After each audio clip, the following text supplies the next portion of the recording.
अस्सलाम वालेकुम dear students. आज के लेक्चर में हम एनिमल्स में थर्मो रेगुलेशन के बारे में देखेंगे। एनिमल्स की बॉडी का जो इंटरनल इन्वायरमेंट है उसका एक ख़ास टेम्परेचर होता है और वो टेम्परेचर कैसे डेवलप होता है उसके बारे में हम देखते हैं। इंटरनल टेम्परेचर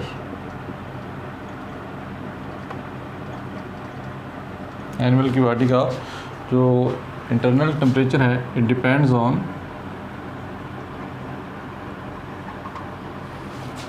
सबसे पहली बात तो ये है कि जो टेम्परेचर है ये हीट प्रोडक्शन जो बॉडी के अंदर हो रही थी उसके ऊपर डिपेंड करता है। Internal temperature depends on heat production. अब ये हीट कैसे पैदा हो जाती है? बाय मेटाबॉलिज्म के जरिए।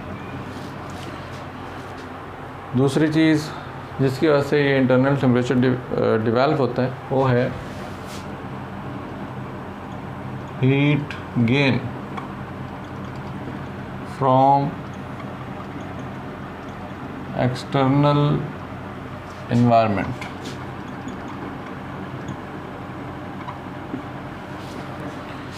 एक्सटर्नल एनवायरनमेंट से हीट एनिमल के इंटरनल एनवायरनमेंट में मुंतकिल होती है जिसके नतीजे में इंटरनल एनवायरनमेंट का जो टेम्परेचर है वो फिर तब्दील हो जाता है। अब यहाँ पर सवाल ये पैदा होता है कि ये जो हीट गेन है ये किस शक्ल में होता है, किस शक्ल में हीट किस शक्ल में एक्सटर्नल एनवायरनमेंट से इंटरनल एनवायरनमेंट में मुंतकिल होती है। तो ये जो हीट गेन है it may be in the form of radiations. तो हीट की जो रेडिएशंस है उन्हें थर्मल रेडिएशन कहते हैं। थर्मल रेडिएशंस की शक्ल में हीट एक्सटर्नल एनवायरनमेंट से इंटरनल एनवायरनमेंट में मुंतकिल होती है। अब एक्सटर्नल एनवायरनमेंट में ये थर्मल रेडिएशंस कहाँ से आ जाते हैं? मुख्तलिफ सोर्सेज से, जैसे आग के जलने से, मशीनरी के चलने से, मुख्तलिफ सोर्सेज से एक्सटर्नल एनवायरनमेंट के अंदर थर्मल रेडिएशन मौजूद होती हैं। वो इंटरनल एनवायरनमेंट में मुंतकिल हो जाती हैं जिसके नतीजे में इंटरनल एनवायरनमेंट का टेम्परेचर जो है वो तब्दील हो जाता है।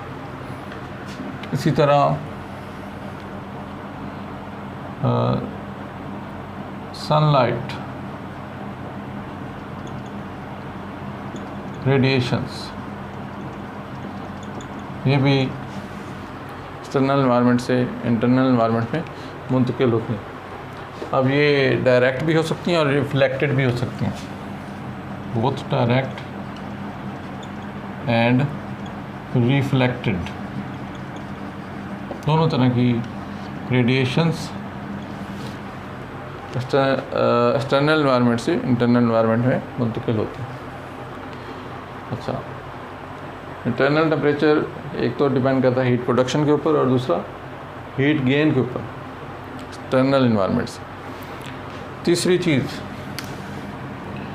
जिसके ऊपर इंटरनल टेम्परेचर डिपेंड करता है वो है heat loss from internal environment to external environment। Internal environment में जो हीट प्रोड्यूस होती है मेटाबॉलिज्म के ज़रिए वो हीट एक्सटर्नल एनवायरनमेंट में ट्रांसफ़र हो जाती है। उसका कुछ हिस्सा एक्सटर्नल एनवायरनमेंट में भी ट्रांसफ़र हो जाता है। तो ये वो फैक्टर्स हैं जिनकी बुनियाद पर इंटरनल टेम्परेचर डेवलप होता है।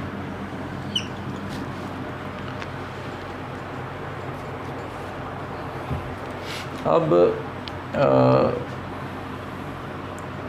जो एनिमल्स हैं वो थर्मो रेगुलेशन करते हैं और अपने इंटरनल एनवायरनमेंट के टेम्परेचर को बरकरार रखने की कोशिश करते हैं।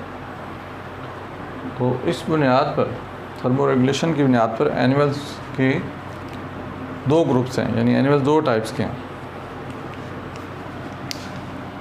Animals on the basis of thermo regulation.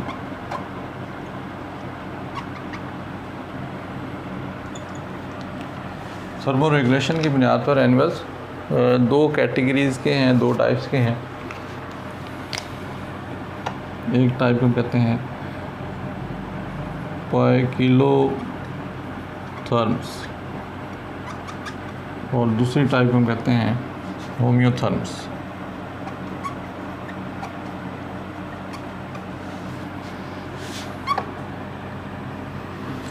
दोनों में डिफरेंस क्या है?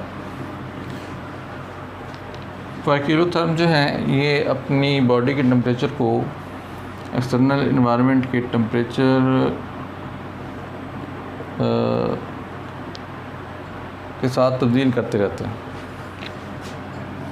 चेंज देयर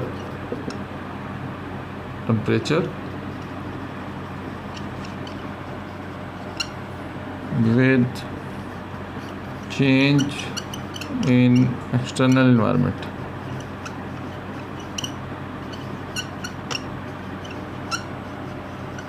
एक्सटर्नल इन्वायरमेंट का टेम्परेचर तब्दील होगा तो इनकी बॉडी का टेम्परेचर भी तब्दील हो जाता है, यानी इनकी बॉडी का टेम्परेचर फिक्स नहीं होता, ये एक्सटर्नल इन्वायरमेंट के साथ तब्दील होता रहता है। जबकि होम्योथर्म्स में ऐसा नहीं होता। These maintain their body temperature, अपनी बॉडी टेम्परेचर को मेंटेन रखते हैं।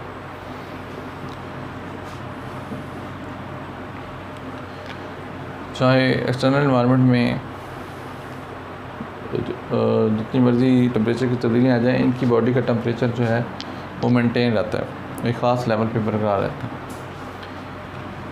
पाइकिलोथर्म्स जो अपनी बॉडी के टेम्परेचर को एक्सटर्नल इन्वायरमेंट के साथ चेंज करते रहते हैं, इनकी एग्जांपल्स इनवर्टिब्रेट्स।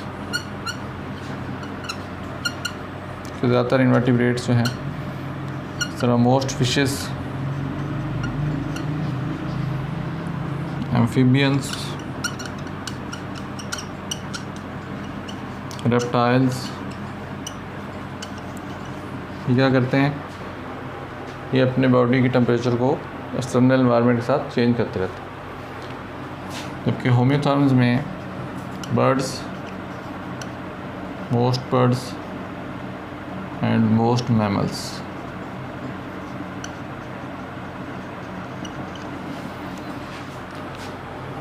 इनकी एग्जाम्पल।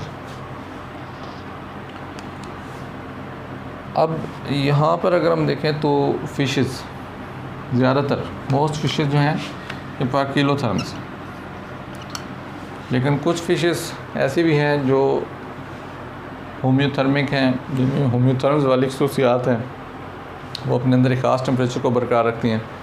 इस तरह कुछ रेप्टाइल्स भी ऐसे हैं जो होम्योथर्मिक हैं। और इधर अगर हम देखें तो कुछ बर्ड्स ऐसे हैं जिनमें पाइकिलोथर्म्स वाली खसूसियात हैं, और कुछ मैमल्स भी ऐसे हैं जिनमें पाइकिलोथर्म्स वाली प्रॉपर्टीज़ पाई जाती हैं रेगुलेशन के एतबार से, तो थर्मो रेगुलेशन के हवाले से। तो इस तरह ये जो क्लासिफिकेशन है, अब इसकी बुनियाद, इसके बजाय एक और क्लासिफिकेशन पेश की जाती है। तो वो क्लासिफिकेशन क्या है वो हम देखते हैं।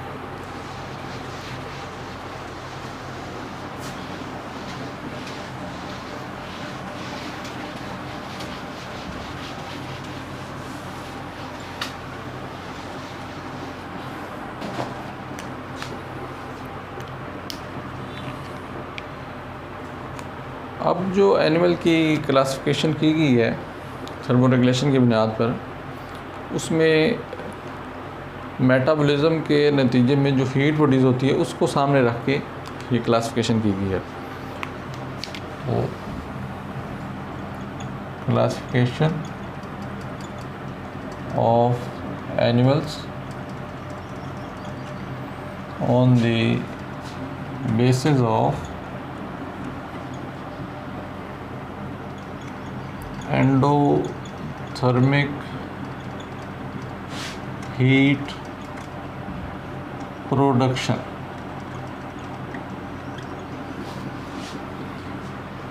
बॉडी के अंदर मेटाबॉलिज्म के नतीजे में जो हीट प्रोड्यूस होती है उसको हम कहते हैं एंडोथर्मिक हीट। तो एंडोथर्मिक हीट की प्रोडक्शन की बुनियाद पर अब एनिमल्स को क्लासिफाई किया जाता है। तो इस बुनियाद पर वो एनिमल जो अपनी बॉडी के अंदर अच्छी खासी मिक़दार में एंडोथर्मिक हीट प्रोड्यूस करते हैं और उसको रिटेन भी रख लेते हैं किसी हद तक, तो ऐसे एनिमल्स को कहा जाता है एंडोथर्मिक एनिमल्स। Endothermic animals. तो एंडोथर्मिक एनिमल्स क्या करते हैं? Produce their on metabolic heat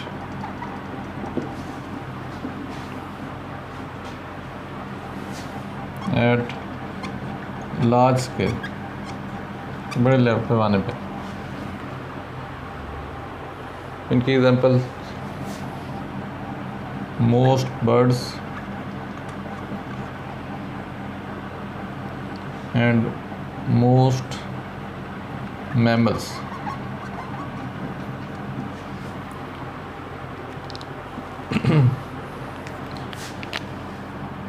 वो एनिमल्स जो थोड़ी मेटाबॉलिक हीट प्रोड्यूस करते हैं और वो जो हीट प्रोड्यूस होती है वो भी क्विकली एनवायरनमेंट में चली जाती है, ऐसे एनिमल्स को कहते हैं एक्टोथर्मिक एनिमल्स।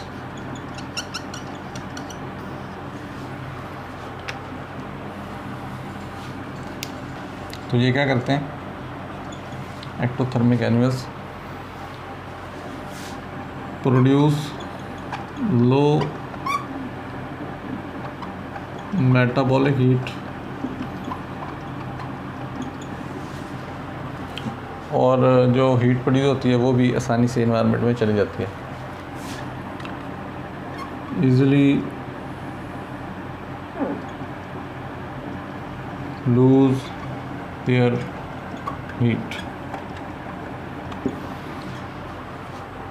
तो इसलिए इनकी बॉडी का जो टेम्परेचर है वो एनवायरनमेंट के साथ तब्दील होता रहता है। इनमें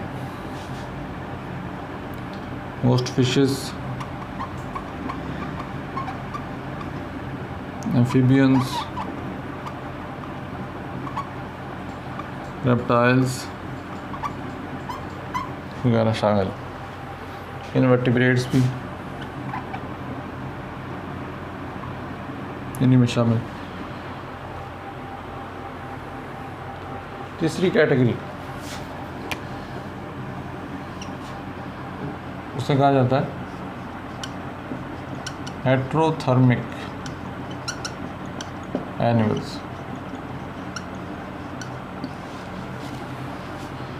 तो ये एनिमल्स मेटाबॉलिक हीट तो प्रोड्यूस करते हैं लेकिन अपनी बॉडी के टेम्परेचर को एक ख़ास लेवल पे बरकरार नहीं रखते, बल्कि इनकी बॉडी का जो टेम्परेचर है वो एनवायरनमेंट के साथ तब्दील होता रहता है। Produce metabolic heat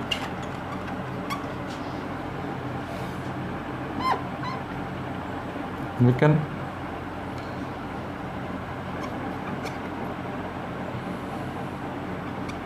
change their body temperature।